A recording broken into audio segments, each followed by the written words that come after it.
Tekereza uhagaze ku nkombe z'ikiyaga cya Kivu urimo kwiyumvira akayaga, ako kanya ukabona ikintu kijugunye mu mazi kikaraga nk'umukinnyi ngororangingo. Nshuti yanjye, ushobora kuba ubonye insibye, kandi ayo ni amahirwe y'imboneka rimwe. Ntubifate nk'ikintu gisanzwe. Inyamaswa ishimishije ihora ihuze igahora ikina, muri ibyo ikagerekaho isuku nyinshi. Ariko kandi agasura kayo keza ntikazagushuke ngo wibagirwe ko ifite ubukana bukabije mu guhiga, ikagira ubuhanga bwo gukemura ibibazo, kandi ikagira uruhare rukomeye mu kubungabunga urusobe rw'ibinyabuzima mu gace ibarizwamo. Ariko se, ni iki kintu cyihariye cyane ku nzibyi ku buryo twavuga ko kutayimenya ari ukunyagwa zigahera? Kuki zimara igihe kirekire cyane zidagadura? Ni iki zimariye amazi, yaba ayo muri Afurika n'ahandi, by'umwihariko ayo mu Rwagasabo?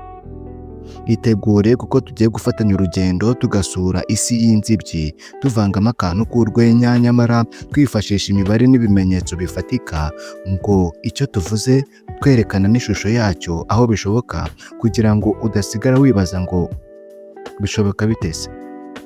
Twagiye. Digadi, iyi ni Inyamaswa TV. Inyamaswa TV. Inyamaswa TV. Inzibyi ibarizwa mu muryango w'inyamaswa witwa Masteridae. Ubu nanone dusangamo umukara n'izo mu Cyongereza bita Honey Badger na Wolverine. Muri uwo muryango w'inyamaswa, inzibyi nizo zizi koga amazi zonyine. Zifite umubiri muremure urambuye, zikagira ibiganza bigari bizifasha koga, n'ibyoya biyishyushya n'iyo amazi yaba akonje cyane. Ku isi hari amoko 13 y'inzibyi. Gato muri zo ikaba iba muri Aziya, naho rutura muri zose tukayisanga mu migezi yo muri Amerika y'Amajyepfo. Muri Afurika dufite amoko agera kuri 4, ariyo Eurasian Otter. Muri siyanse ikitwa Lutra. Nk'uko izina ryayo ribyumvikanisha, iyi nzibyi iba cyane muri Europe na Aziya, ariko tukayisanga no mu majyaruguru ya Afurika. Izindi 3 tugiye gukurikizaho zo tuzisanga muri Afurika yo munsi y'ubutayu bwa Sahara honyine. Iya kabiri ni African Clawless Otter, no mu Rwanda irahaba. Ishobora kuba ariyo wabonye igihe wari uhagaze ku nkombe z'ikiyaga cya Kivu. Muri siyanse yitwa Enex capensis. Iya gatatu ni Congo Clawless Otter, inzibyi y'inyekongo. Ubwo sinzi niba twayita inkongomani. Muri siyanse yitwa Eonyx conchicus. Igaragara cyane cyane mu kibaya cy'umugezi wa Congo, ikabisa cyane n'izindi zene wayo z'inyafurika. Iya kane ni Spotted Naked Otter, inzibyi ifite utudomo tw'umweru ku ijosi. Isa nk'inanutse, ikaba ikunda kuba mu migezi n'utugezi bitemba byihuta. Izina ryayo muri siyanse ni Hydrocetus machylicallis. Inzibyi ni imwe mu nyamaswa za mbere zizi koga cyane ku isi. Umubiri wazo uremwe ku buryo zibasha kunyaruka no kwihindukiza vuba igihe ziri mu mazi.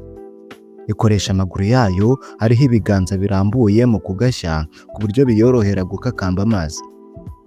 Umurizo wayo ufite ingufu nawo uyifasha mu gukata amakorosi no guhindura icyerekezo vuba vuba.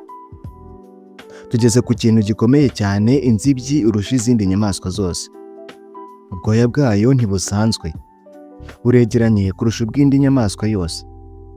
Nabuze uko mbikumvisha, ariko ibaze nawe kuba yirirwa yivuruguta mu mazi, nyamara ntihagire n'agatonyanga kagera ku mubiri wayo. Sinzi niba uri kumva icyo kintu. Kuri santimetero imwe y'uruhu rwayo haba hateye ubwoya bugera ku 155. Inzibyi iba yifubitse bihagije buryo ikomeza gushyuha nubwo yakwibira mu mazi akonje bikabije hasi mu kiyaga cyangwa umugezi.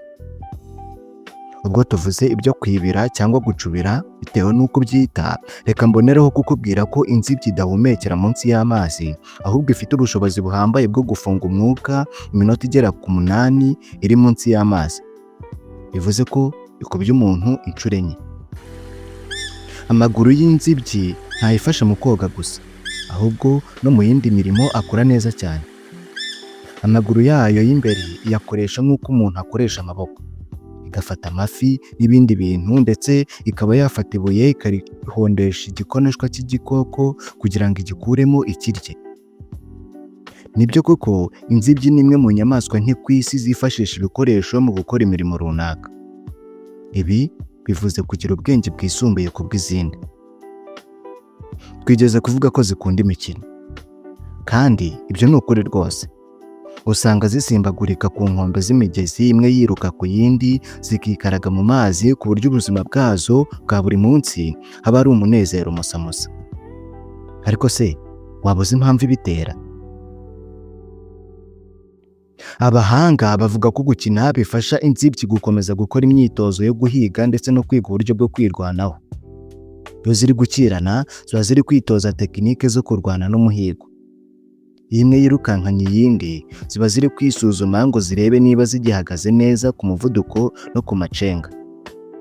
Naho si iyo zigaraguye mu byondo, hari n'igihe ziba ziri kuryoshya biri aho gusa. Wenda ibi ntibihagije kugira ngo wumve ko inzibyi ikunda imikino. Ubwo se noneho urabyakira gute ninkubwira ko inzibyi ifata amabuye ikayakina, bimwe bita jongle, ikayatera hejuru igenda iyasama nk'iri gusamata ku buryo amaso atahaga kubireba?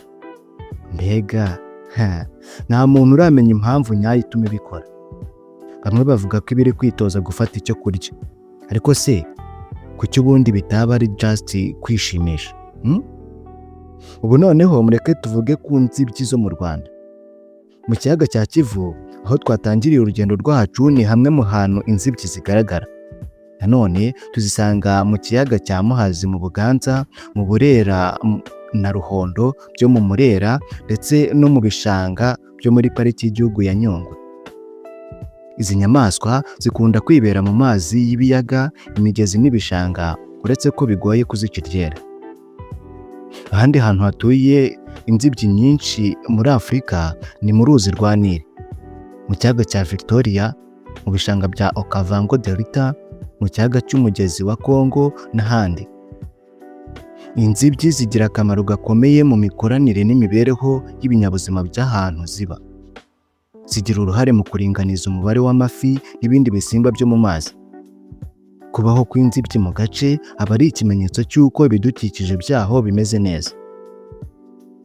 Twavuze ko inzibyi zikunda gukina, ariko mu guhiga ntizigira imikino. Indyo yazo igenda ihinduka bitewe n'aho ziba, ariko akenshi zirya ibi bikurikira. Amafi ni ryo funguro ryazo ry'ibanze. Inzibyi ibasha gufata ifi vuba kurusha nyinshi mu nyamaswa zihigira mu mazi. Zirya kandi ibikoko byitwa crab, byo mu Kinyarwanda bita ingaru, n'ibyitwa shellfish. Zikoresha inzasaya zayo zikomeye mu kujanjagura ibikanka by'ibyo bikoko, zikarya inyama ziba zirimo imbere. Ibindi biribwa byizihira inzibyi ni ibikeri n'ibikururanda bito. Iyo bikwiriye mu kanwa kayo aba ari sawa. Uburyo zihiga nabwo buri hejuru cyane. Zikoresha ubwanwa bwazo mu kumviriza ibintu biri hafi aho mu mazi, ku buryo akantu kose kijungujeho gatoya iba yakumvise.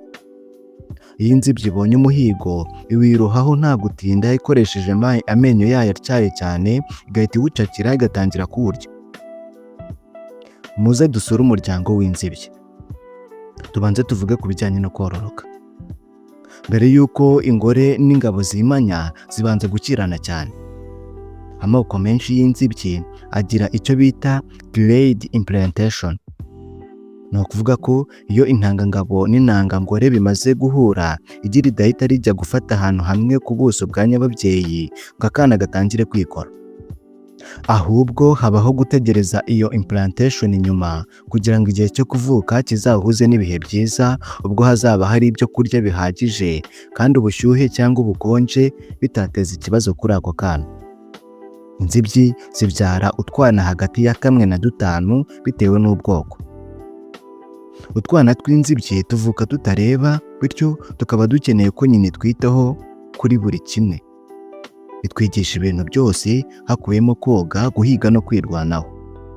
Iyo tutaramenya koga, nyina idutwara ku nda ikajya kudutembereza, ibyo bikamara amezi 6. Igisekeje ni uburyo itwigisha koga. Hari igihe nyina ifata akana ikakajugunya mu mazi ubundi kakirwariza, ubwo nyine kagashaka uko kahikura.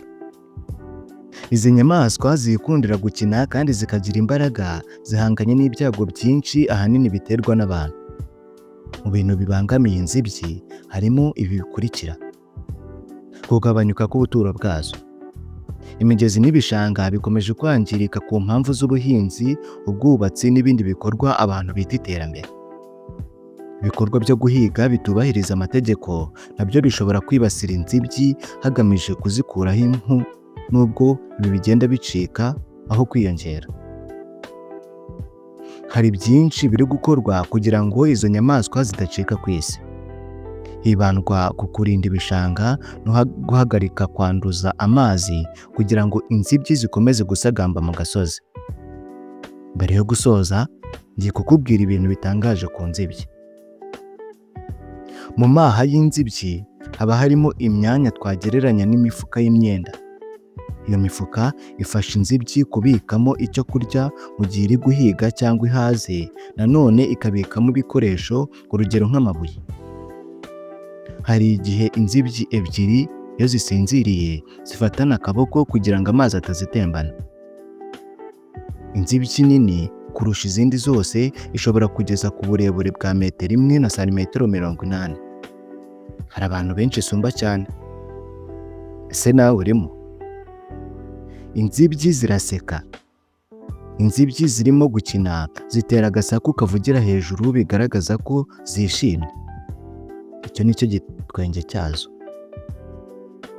Buri munsi inzibyi irya ibiryo bingana na 15% by'uburemere bw'umubiri wayo.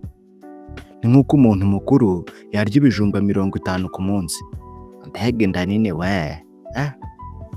Tutarasoza reka nkubwire ko nubwo inzibyi idafite ubwamamare nk'intare cyangwa inzovu, ari imwe mu nyamaswa zitangaje cyane ku isi. Ziri smart, zikunda gukina kandi zikagira ubuhanga bwo kwirwanaho buhambaye iwazo mu mazi. Igihe uzaba watembereye hafi y'amazi, haba mu Rwanda, mu Burundi, muri Congo cyangwa ahandi, uzafungura amaso yawe bihagije. Hari igihe uzarabukwa inzibyi. Nibiramuka bikubayeho, uzakoresha ako kanya kugira ngo wishimire iyi nyamaswa itangaje, ikaba icyatwa mu kogoga amazi. Murakoze kureba.